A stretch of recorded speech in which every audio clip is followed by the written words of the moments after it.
This is a proof of concept of blend shapes coming to Calpe very soon.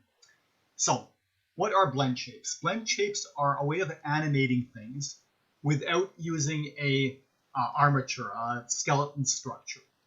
So, we already have animations in Calpe at this point, and they are skeletal based. So you create a skeleton with bones, you assign weight mapping to each bone, and then by moving those bones, you animate the mini.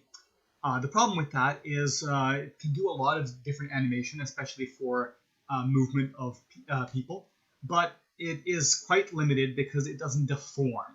So if you have, for example, a gelatinous cube or an ooze and want it to move, so you want pieces of it to kind of stretch out forward and then come back in, you can't really do that too well with a skeletal structure. So that is where blend shapes come in.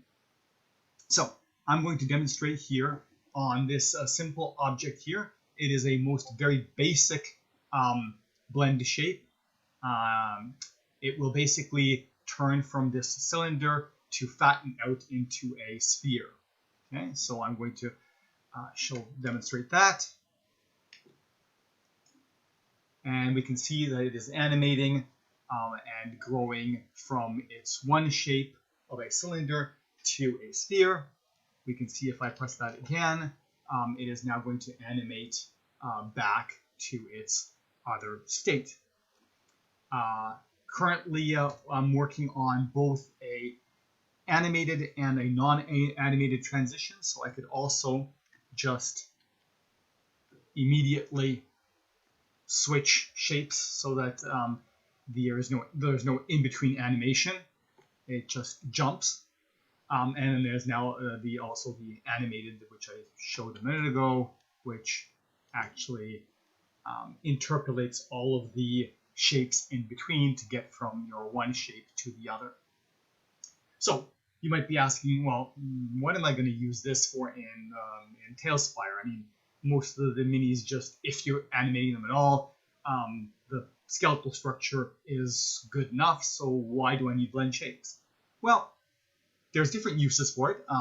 The non-humanoid things like oozes was already mentioned, but one of the other things that you can do with it is you can make minis swap weapons this way. What you can do, and that's what I've done here, is this mini right here actually has a mace and a bow.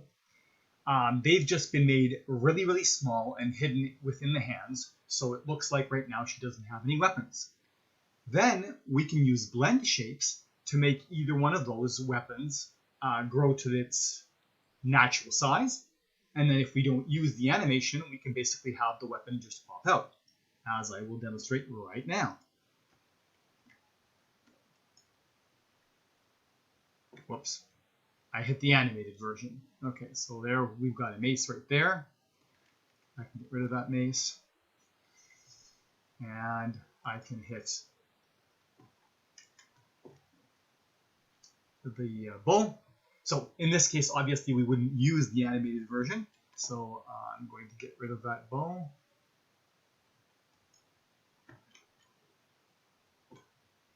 And I'll demonstrate it. So if I wanted to swap weapons in game, I would just use the non-animated method. And there's my mace.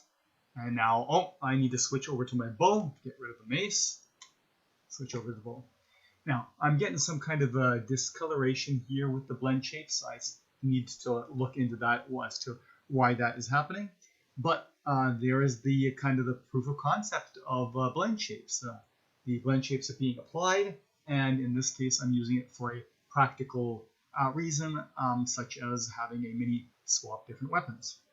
And this could, I've just made very simple couple of weapons here, but you could have it, for example, removing a helmet. You could do anything like that with blend shapes. And that's about it.